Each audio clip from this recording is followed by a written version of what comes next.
Hi, this is Tamika Chambers with Create a Generational Love Cycle. And as you know, it's not about breaking the cycle of pain, even though I will use their terminology, but it's more about creating a generational cycle of love. One of the things that Mother Teresa focused on is that what is it that we want to create, not what we want to break, right? And so, what are we trying to create? If we're trying to create peace, then we want to focus on peace. But just to share a story, I was going to do a different talk today, but I felt inspired when I was sitting in my son's karate class yesterday. My son and my husband are taking karate together or taekwondo, and the instructor started talking about nutrition and encouraging his students to eat healthy now. Don't wait until your 50s and 20s, 30s, 40s, 50s to start eating healthy, but to do it now, to set up those good habits now. And I felt so inspired. I was like, oh, I'm going to talk about the seeds we plant and fuel for our bodies. Because as you know, caregivers, parents, we are our children's primary teachers. We are the ones that they see basically every day. They hear and they see us making decisions for ourselves, whether it be in the foods that we eat, prayer, devotion, how we talk about our faith. Do we have a positive outlook on life? Do we talk negatively about people, cultures, religions, colors? Do we talk negatively about our jobs? Do we exercise? Or do we lay in the bed, majority of the time, or, complain about being active? What are those things those seeds that we're sowing in actions and in words? Do we say one thing how about being healthy, but then we sit down and eat a bag of chips, or just basically um, do the things that we say we're not going to do. And I've heard stories about people blaming their parents because of their weight, saying that if you had taught me to eat right, then I wouldn't be this weight. And there is some point to that is some actuality, because again, we are our children's primary teachers, right? We set the standards for the fuel that we put in our bodies. We set the standard for the types of food that we eat. Do we on when we fix meals, breakfast, lunch, and dinner, do we include fruits and vegetables, green leafy vegetables and fruits? Are we going out to eat often and engorging in high fat foods? And whatever we're eating, we end up buying for our children. And then slowly but surely, even though their metabolism is faster than ours as adults, eventually all of that food, the body becomes overwhelmed with all of these triglycerides, high fat, omega-6 in the fried foods. It gets overwhelmed that we start storing this fat. And then if we add, the way we cope, are we coping? When we cope, do we go to the refrigerator and the freezer? Do we go back in the kitchen after eating a meal to eat something else? Are we complaining about our jobs and we go grab a snack? We're showing our children the way you deal with emotional stuff is that you use food to eat, right? Do we project our pain when we're not having a good day at work? And do we yell and fuss at our children and project our pain on them? Because then we're showing them, hey, when you get upset, let it out, let it all out, on your children. So then we have children that are fussing at their children because they have learned that is a way to cope, right? And just because our children see it doesn't mean they have to. I mean, yes, there is some accountability on our children's um, side as far as their personality, because there are a lot of things that I've seen, and probably you've seen, that you did not do as adult, or you took up the habit and realized, this is not me, I'm not going to do this. So I don't want to you to I don't want to give that impression that it's all on the parents' fault, because it's not. But this is a team effort. The first team that you have is your home team, and your home team is that family, that immediate family that you have, your husband, your significant other, your boyfriend, your children, whoever it is that is in your inner circle that you have responsibility of for. Those are the ones that we need to be mindful about what we're doing, be mindful about what we're saying, be mindful about what we're keeping in our bodies, putting in our bodies, right? And so our bodies need a certain amount of fuel. They need vitamins. It needs nutrients, vitamin E for our skin, vitamin A for, our E for our skin, our immune system, vitamin A for our immune system, for our eyes, fiber for our digestive system and helping, to have formed stool, for our cholesterol, for our heart, anti-inflammatory agents that we find in our fruits and our vegetables, and antioxidants that help keep our cells in good shape. Those are things that we get from the foods that we eat. And I know there's been a lot of, rush and, processed things and quick routes to, reducing our weight. We have different types of surgeries that you have to pay for. We have health conditions that come as a result of being overweight or obese, lack of exercise, lack of a healthy meal plan. I don't like to say diet, but actually a meal plan, because a meal plan is more long standing. It is something that is just not, a diet tends to be seen as something that, okay, we're going to do this diet for now until I get my weight or, some event. So a diet, I kind of see it as short term, versus a meal plan is more long term. We're going to be planning these meals that are going to maximize our fruits, our vegetables, our grains, our protein. Protein is for healing. Grains, to have the vitamin B, the magnesium that we need for our heart.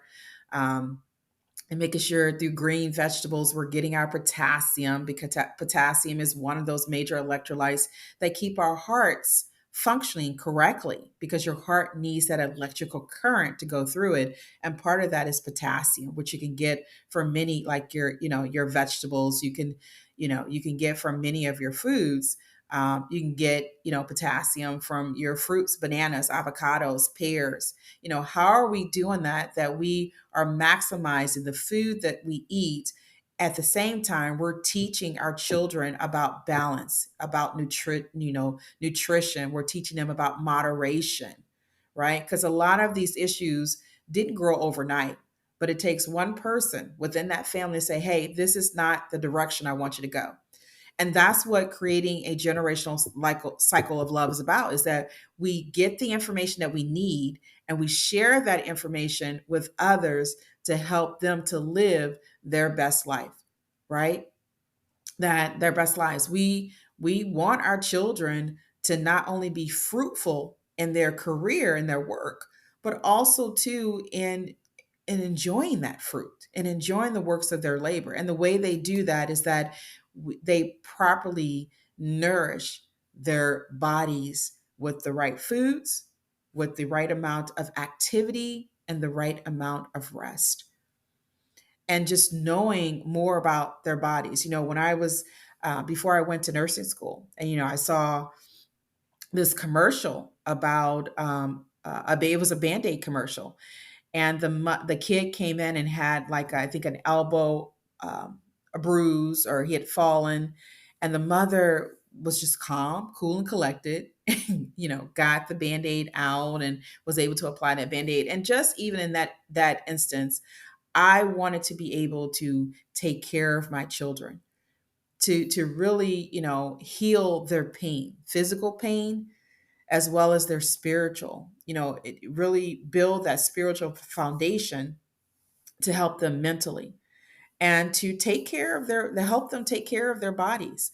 One of the things I do is that I make a menu for our family. I haven't been doing it as much, but in Ohio and Oregon, I did make a menu this week, and I've made several menus, but I am intentional about that because I try to include, when I make my grocery list, I put it under certain headings. My vegetables, my fruit, my grains, my dairy products, as well as Mondays and Fridays are my omega-3 days, and Mondays and Wednesdays are my cereal days where we get our grains in, and Tuesdays is that Mexican. I try to incorporate just different foods in there, because Mexican related meals, you have beans. We instead of using sour cream, we aim to use Greek yogurt or plain yogurt for a more healthier, low fat option instead of sour cream. So we get our cheese, our dairy products that's in there. Like I said, beans, we give beans protein. And so Saturdays is pretty much, we do home cooking. Well, we'll make anything from donuts to cupcakes, and I've posted several of those videos in social media. And so we try to do that, just that family bonding of making food, and it gets the kids in there, and an opportunity for me to talk about, why am I using um, swerve versus sugar? Why am I using Greek yogurt versus sour cream? We it's an opportunity to share that.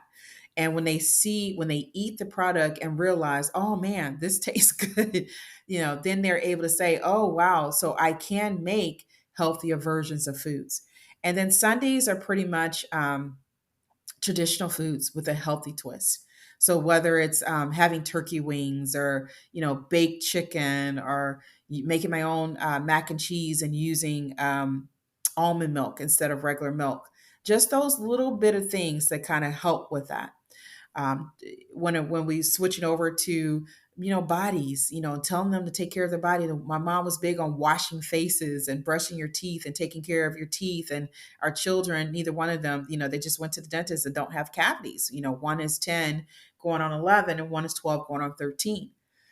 And so, because I know how it feels to have cavities and have someone to drill in your teeth, so I'm like, okay, brush your teeth twice, let's floss, let's get this, take care of your body, encourage them to accept themselves. We'll do mirror words, which I got from Louise Hay, encouraging them to do that, spiritual, just affirmations, and to affirm who they are, and reminding them they're here for a purpose. And I think that gets them to say, okay, let me take better care of this vehicle, this body that I have for my message. Other things that we'll do is that we'll spend time, of course, outside and going to different places and doing things, socialization, especially with them being back in homeschool, that trying to make sure they have some adequate socialization and knowing how to respond to people, nipping behaviors in the bud at home, which gives me, by them homeschooling, gives me that opportunity to do that. We often say, it can be stressful being a caregiver, right? Parental, a guardian, but it's also to an opportunity, because whatever we teach our children, we end up reinforcing in ourselves. When I was overweight, I looked at my daughter and said, hey, I wasn't built like this. When I started gaining weight after my pregnancy, I wasn't built like this. I don't have to be overweight, and that created that whole mindset of exercising and being mindful of what I'm eating. Then I went to integrative nutrition health school. So our thoughts, as we wind up and talking about fuel for your body, our thoughts, when we change our thoughts, we often change our past. When we change our thoughts, we change how we're doing things and how we're seeing things. That our children don't need to be overweight. They don't need to struggle with their weight. They don't need to struggle with those health conditions that come with weight. When you think about abnormal cell growth and cancer, when you think about GERD, when you think about hypertension and heart disease and heart failure, because the more weight we have, the more we tend to put on our body parts, our vessels. And knowing that as a trained healthcare professional, it gives me even more input in okay, this is what can happen to you. And so sharing those stories, sharing things in a positive light, that one of my favorite words is that I don't have to. You don't have to end up like me. You don't have to do the same that I do the same things I do. You can do things that resonate within you, because I believe the truth is in our hearts and mind. Getting our children to bed early, on time, and ensuring that they get an adequate amount of sleep, because insomnia is out there for a reason. And I think a big part of that is not only the conditions that we're dealing with, the stress, that we're dealing with, but also to the lack of routine, that and really maximizing our body's melatonin and ability to, and GABA, those neurotransmitters, to cause us to wind down, because our bodies were made to sleep at night, right? And to be up during the day. And so if we have a night job, and I'm not on anybody that has a night job, but if you have a night job, I used to work nights, but then I got off nights because I said this is not the way that I was made to live. I really wasn't getting enough sleep.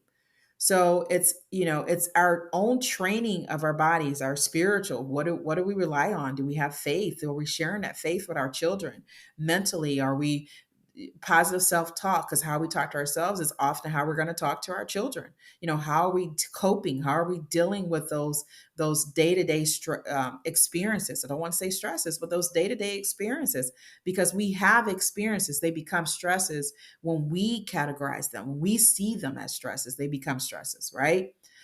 Because if you have a certain event, you could have an experience, and one person may cope this way by drinking or smoking or eating, unhealthy, where another person may pray and really, accept the experience, and think about creative ways of turning it into an opportunity. So again, our experiences are experiences. What they become to us is how we perceive them, is in how we perceive them. So socially, how responding to people, do we see people as, we see humanity as one, or do we see a divided humanity? Because again, if we see that and our children are susceptible to that, their soil is fertile. And what they hear, they can often internalize. And then we wonder why an angry father has an angry son that goes and does an angry thing, right? Or mother. I'm not just talking about just one sex or one race or one color, but personalities, right? And so again, parenting is an opportunity to help our children along the path where they can be fruitful, and enjoy their work, enjoy what they're doing, and cope in a healthy way. We have all these medical diagnoses, these mental diagnoses. We have, just so much that's going on, but we are in control. We can change how we raise our children. We can change how we're treating ourselves, so that our children can see, that's what you're supposed to do. You're supposed to go to bed on time. You're supposed to eat fruits and vegetables and a variety of food. You're not supposed to sit here and eat a whole bag of chips, or a bucket of ice cream. You're supposed to exercise and walk. Wow, is this how you care for this body of mine? So again, we are our children's first teachers. But in order to teach, we have to learn. We have to spend time with ourselves and really see, what message am I teaching about my body? What message, how do I feel about my body? Asking ourselves those very personal questions. What is the best way to care for my body? Because if you are asking yourself that question, you're going to ask your children, hey, listen to your body. Tell them to listen to their bodies. Listen to, if you get heartburn, if you get indigestion, if you're constipated, pay attention to that. Is your body telling you that you're not drinking enough water, that you're eating your food too fast? So and I'll probably delve more into nutrition. I'm going to be relaunching my newsletter, and I'm still kind of thinking about, navigating life. I used to have one called Notes on Life, but I really want to support parents and caregivers and people in general to help maximize their energy, time, their money, and doing what they love, and not caring for a body a body that we could have prevent, we could prevent those diseases from happening. Really enjoying your life and not paying so much money to be in healthy, to paying so much money to be mentally healthy or physically healthy, but we're doing what we need to do to take care of our body so we can enjoy the work that we're here to do. This is Tamika with Create a Generational Love Cycle. I hope this message has been helpful to you, but really, and really just take time to think about how you're fueling your body, just like a car. You want the best fuel for your car. You want it to run. You want it to go when you're ready to go. You want it to work well so you don't have to spend all this extra money. Desire the same for your body because it is the vehicle for your divine message. It is the vehicle that is on display 24 hours a day, 7 days a week. And you deserve the best fuel for your body. Your body. I'll talk to you guys soon. Take care of yourself. And as always, make this lifetime great.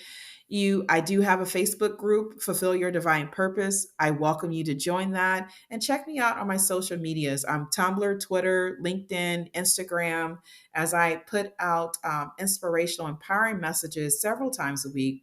Most times, once a day. If I listen, listen while during meditation and get it out there.